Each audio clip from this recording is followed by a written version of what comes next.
என்ன பாரதி, தாடி எல்லாம் ட்ரிம் பண்ணிட்டு ஸ்மார்ட் ஆயிட்டியே, என்ன விஷயம்? ஒரு சந்தோஷமான விஷயம் வெண்பா. எங்க வீட்டு பாப்பாக்கு பேர் வைக்க போறோம். சோ அந்த ஃபங்க்ஷனுக்கு உன்னை இன்வைட் பண்ணிட்டு போலாம் தான் நான் வந்தேன். என்ன பாரதி சொல்ற? அந்த குழந்தைக்கு பேர் வைக்கிறதுக்கு ஒரு ஃபங்க்ஷன் நடத்த போறீங்களா? நிஜமாவா? ஆமா, இதுல நம்ப முடியாம இருக்கிறதுக்கு என்ன இருக்கு? அப்படி இல்ல, அது ஒண்ணும் உங்க வீட்டு சொந்த குழந்தை இல்லல்ல. யாருனே தெரியாத ஒரு குழந்தைக்கு இவ்ளோ பண்றீங்களே, அதுக்கு சொன்னேன். இது வரைக்கும் அவ யாருனே தெரியாத குழந்தை தான் வெண்பா. ஆனா இப்போ சௌந்தர்யா குரூப் ஆஃப் கம்பெனி குடும்பத்துல அந்த பாப்பா ஒரு member. So we are going to celebrate. நல்ல விஷயம் தான் பாரதி. ஆனா ஃபங்க்ஷனுக்கு வரவங்க இது யாரோட குழந்தைன்னு கேட்டா என்ன சொல்வீங்க? என்ன உண்மையோ அதை சொல்ல வேண்டியதுதான். அதுல பொய் சொல்ல என்ன இருக்கு? நீ அப்படி சொன்னா எல்லாரும் நம்பிடுவாங்கன்னு நினைக்கிறியா என்ன? ஏன் நம்ப மாட்டாங்க? இப்ப எதனால அப்படி சொல்ற? குழந்தையோட நேரத்தை பார்த்துட்டு அது கண்ணம்மாவோட குழந்தைன்னு நினைக்க மாட்டாங்களா? எனக்கே அப்படிதான் தோணுது. வெண்பா, ஸ்டாப் இட். திரும்ப திரும்ப இத பத்தி பேச வேண்டாம். உன்னை விட இந்த விஷயத்தை பத்தி அதிகமா யோசிச்சு குழம்பி இப்போ அதுல இருந்து நான் வெளில வந்திருக்கேன். Now I am clear. கண்டிப்பா சொல்றேன், அது கண்ணம்மா பெத்த குழந்தை இல்ல.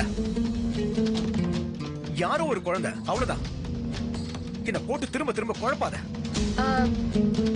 ஏய், சரி சரி கூல். ஏன் எழுந்துட்ட? உட்காரு, காஃபி சாப்பிட்டு போலாம். இல்ல வெண்பா, இன்னும் ஒரு சில ஃப்ரெண்ட்ஸ் எல்லாம் இன்வைட் பண்ண வேண்டியது இருக்கு. நான் அப்படியே கிளம்புறேன். பை. என்னம்மா காபி சாப்பிடாம போறாரு? சாருக்கு அவசரம். இவன் தான் கண்ணம்மாவோட புருஷன், டாக்டர் பாரதி.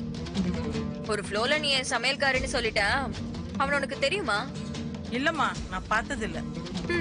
நல்லதா போச்சு. சரி, நான் சொன்னதெல்லாம் மனசுல வச்சுட்டு கிளம்பு. சரிங்கம்மா, நான் வரேன்.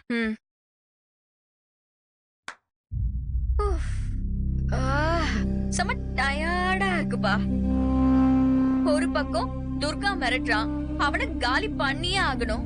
இன்னொரு பக்கம் அந்த கண்ணம்மாவும் அவ குழந்தையும் இருக்கிற இடத்தை கண்டுபிடிச்சு அவளை தீர்த்து கட்டணும்.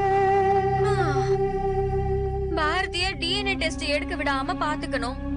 இதுக்கிடையில புதுசா ஒரு குழந்தைய வேற தூக்கிட்டு வந்து கொஞ்சறாங்க. அது யாருன்னு பார்த்து பாரதியோட அன்பு அந்த குழந்தை மேல போகாம பாத்துக்கணும். இதுக்கிடையில அவனுக்கு என் மேல ஆசை வர வச்சு கல்யாணம் பண்ணணும். ஷபா,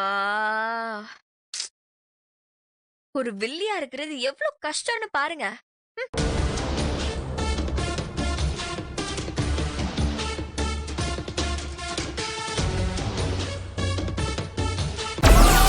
Download Moj.